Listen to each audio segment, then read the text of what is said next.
కాంగ్రెస్ ప్రభుత్వం ప్రజాపాలన పేరుతో పోలీస్ రాజ్యాన్ని నడుపుతుందని రామగుండం మాజీ ఎమ్మెల్యే కోరుకంటి చందర్ ఆరోపించారు. కాంగ్రెస్ ప్రభుత్వం ఎన్నికల సమయంలో ప్రజలకు ఇచ్చిన 420 హామీలను అమలు చేయాలని, కాంగ్రెస్ ప్రభుత్వం కేటీఆర్పై పెట్టిన అక్రమ కేసులను ఎత్తివేయాలని డిమాండ్ చేస్తూ రామగుండం నియోజకవర్గ బీఆర్ఎస్ పార్టీ ఆధ్వర్యంలో శుక్రవారం గోదావరికని బీఆర్ఎస్ పార్టీ కార్యాలయ ఆవరణలో రిలే నిరాహార దీక్షలను ప్రారంభించారు.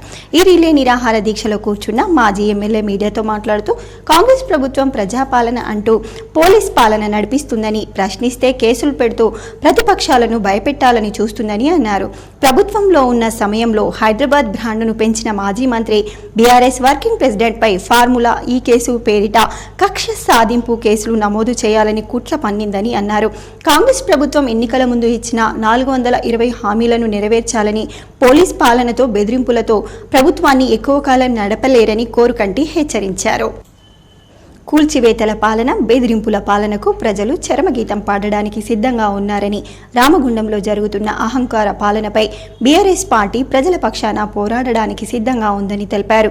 కాంగ్రెస్ ప్రభుత్వం కేటీఆర్పై పెట్టిన కక్షపూరిత అక్రమ కేసులను ఎత్తివేయాలని, ప్రజలకు ఇచ్చిన 420 హామీలను నెరవేర్చాలని డిమాండ్ చేశారు.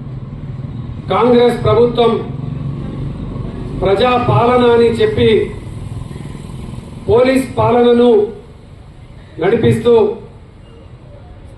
ప్రశ్నిస్తే అక్రమ కేసులు పెడుతూ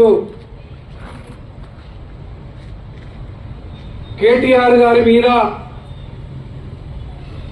తెలంగాణ రాష్ట్రంలో అభివృద్ధి కోసం ఆరాటపడితే తెలంగాణను ఒక బ్రాండ్గా, హైదరాబాద్ బ్రాండ్ ఇమేజ్ను పెంచడం కోసము ఇక్కడ ఈ రేస్ నిర్వహిస్తే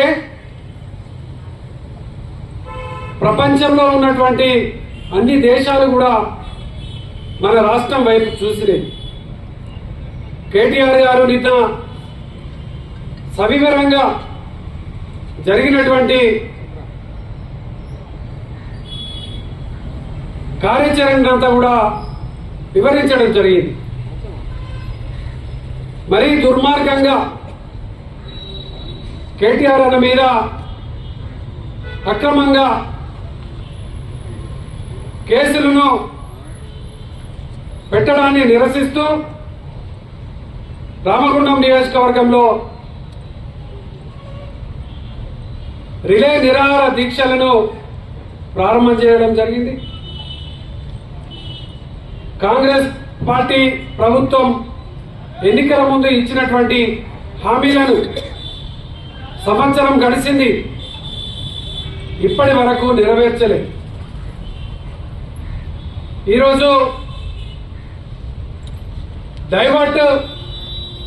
ప్రజలను డైవర్ట్ చేసేటువంటి విధంగా అక్రమ కేసులను బనాయిస్తూ బీఆర్ఎస్ నాయకుల మీద ఒక అణిచివేతతోని ఇలా కుట్రపూరితమైనటువంటి పరిపాలన నడుపుతున్నటువంటి ఈ యొక్క సందర్భంగా కేసులను, కేటీఆర్ మీద పెట్టినటువంటి కేసులను ఎత్తివేయాలని డిమాండ్ చేస్తూ, అదేవిధంగా ఎన్నికల ముందు ఇచ్చినటువంటి 420 హామీలను నెరవేర్చాలని డిమాండ్ చేస్తూ ఈ ప్రభుత్వానికి, ఈ ఉద్యమాల కేంద్రం నుంచి వెళ్ళి హెచ్చరిక చేస్తా ఉన్నాం. ప్రజా ఉద్యమాలతోనే ప్రభుత్వాలు కూలిపోయినాయి. నీ పతనం ఈ రోజు నుంచి వెళ్ళి ప్రారంభమైంది. సంవత్సరం వరకు ఉద్యమకారులు, ప్రజలు ఎదురు చూసి నువ్వేమో చేస్తావని. రేవంత్ రెడ్డి, నువ్వు ఏమి ఇచ్చినటువంటి హామీలను నెరవేర్చకపోగా పోలీసు పాలనతో, ఇలా బెదిరింపులతో, దౌర్జన్యాలతో, కూల్చివేతలతో పరిపాలన చేస్తా ఉన్నారు. దీనిపైన ఎన్నికల ముందు ఏదైతే మాట్లాడిరో ఈ స్థానిక ఎమ్మెల్యే మరి ఇచ్చిన హామీలను, అభయహస్తం హామీలను ఇంటింటికి పోయి దరఖాస్తులు తీసుకొని మరి 4000 రూపాయలు పెన్షన్ ఇస్తానని, 2500 మహిళలకు వృత్తి కల్పిస్తానని, రుణమాఫీ అందరికీ చేస్తామని, మరి ఇచ్చినటువంటి హామీలను నెరవేర్చడం లేదు. అందుకే ఈరోజు ఆనాడు ఈ తెలంగాణ రాష్ట్రం కావాలని ఈ యొక్క చౌరస్తా కేంద్రంగా 100 రోజులు రిలే నిరాహార దీక్షలు చేసినాం. ఈ రిలే నిరాహార దీక్షలో బీఆర్ఎస్ కార్పొరేటర్లు, నాయకులు విజయ, కవిత, సరోజిని, బాదె అంజలి, మూల విజయారెడ్డి, మారుతి, రాకం వేణు, జక్కుల తిరుపతి, బొడ్డు రవీందర్, నూతి తిరుపతి, అచ్చవేణు, రత్నాకర్, ప్రశాంత్, సంధ్యారెడ్డి, కనకలక్ష్మి, గుంపుల లక్ష్మి, గుర్రం పద్మ, నిట్టూరి రాజు, సట్టు శ్రీనివాస్, చింటూ, నీరటి శ్రీనివాస్, డిష్ రవి తదితరులు ఉన్నారు. సిటీ న్యూస్లో షార్ట్ బ్రేక్. మీ సొంతింటి కలకు అద్భుతమైన కళ తోడైతే అదే మన ఏరవ్ ఎటర్నా.